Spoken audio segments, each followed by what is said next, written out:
JuJu Watkins last night dropped 38 on UCLA, number 1 ranked UCLA, undefeated UCLA. JuJu Watkins plays at USC. This is a crosstown rivalry. This was a big, magical basketball game last night. The number 1 ranked undefeated UCLA Bruins, who've already this year, I think, knocked off South Carolina.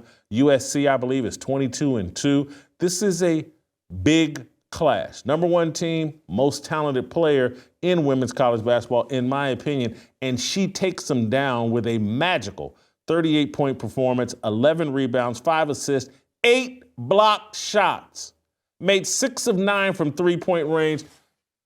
Do yourself a favor and go look up these highlights.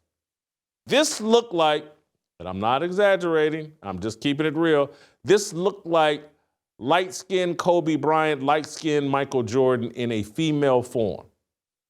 And my number 1 conclusion from watching all of this, or watching and digesting all of this, the NBA is done.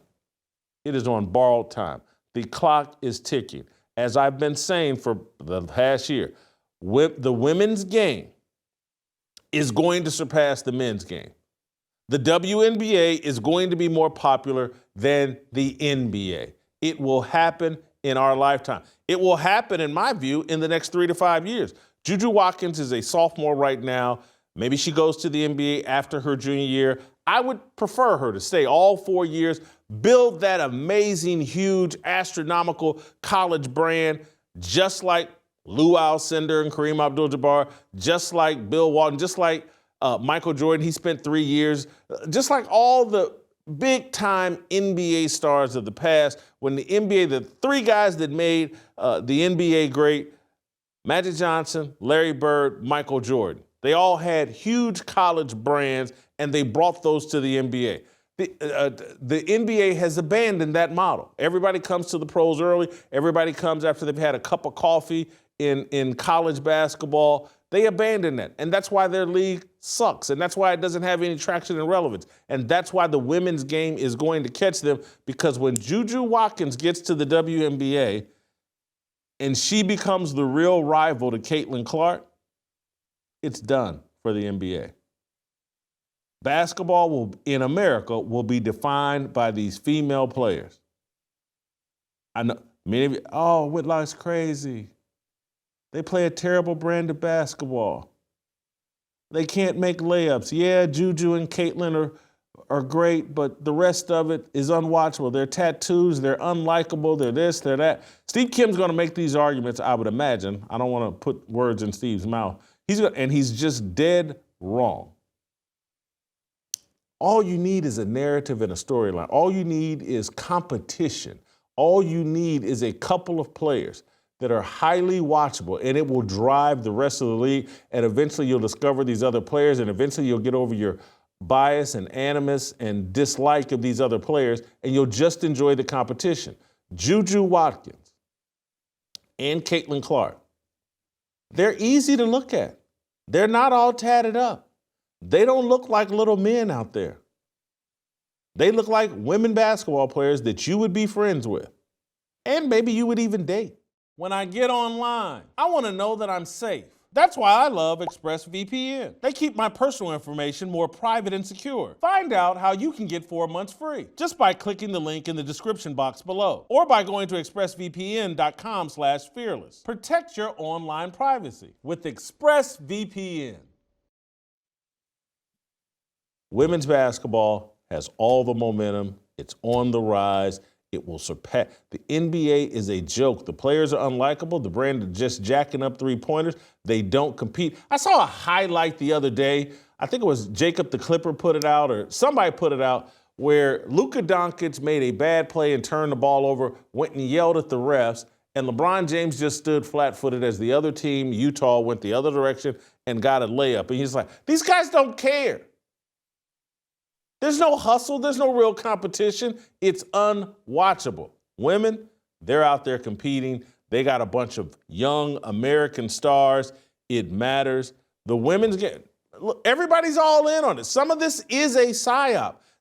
Since Title IX, they've been spending billions and trillions of dollars trying to build up these women athletes. They've done it. They're winning. We've seen it with the U.S. women's soccer team being more popular than the men's, and we're about to see it in basketball. Steve Kim, welcome back to Fearless. Your thoughts here on my initial topic. I mean, we're not even a full week from the end of football season, and we're already doing this. Now, if this was like May or June, I was bracing for this. But I just really, we're doing this on Valentine's Day, which I have no love for, what you just said. Come on. All right. I'm not saying you're completely wrong, but yes. Is the NBA a fallen stock? Is it Enron?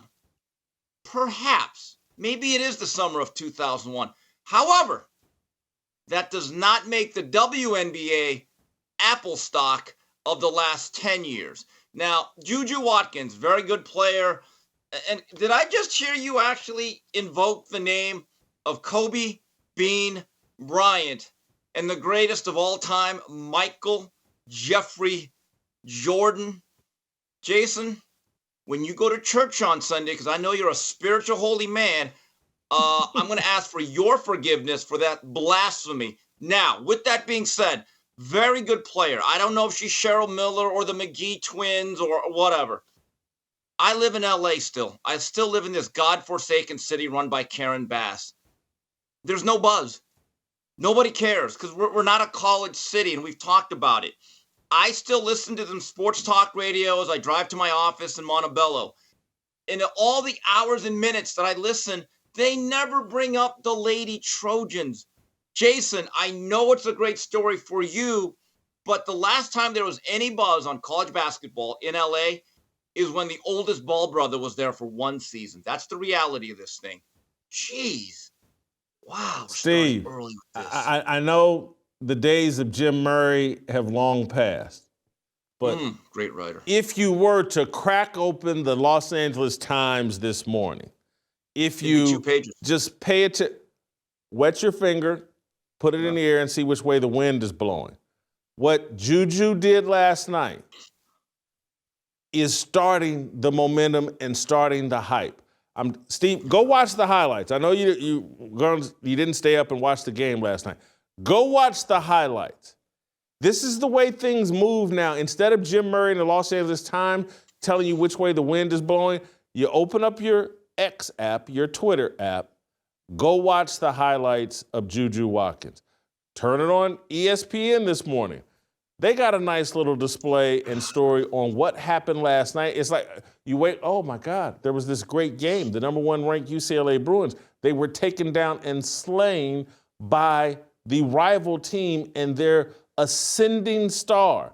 This is how sausage gets made. Something happens in early February, maybe even January, and the next thing, it sets the tone for the narrative that's going to happen in March Madness. JuJu Watkins is going to be a bigger deal come March Madness than Cooper Flagg or anybody in men's college basketball. I couldn't see it at the beginning of Caitlin Clark. I got up one day and saw Caitlin Clark leading SportsCenter, I think, at the beginning of her junior year or maybe at the end of her sophomore year. And I'm like, what is ESPN doing leading with Caitlin Clark? And then by the time March Madness came around, I was like, oh, that's what they're doing. That's what's happening right now with JuJu Watkins. This is A Star is Born. Did you ever see that movie, A Star is Born? Isn't it some sort of love story from the 70s or 80s? But A Star was born last night, Steve. Don't miss a second of Fearless. Hit that like button and subscribe to keep up with our latest content.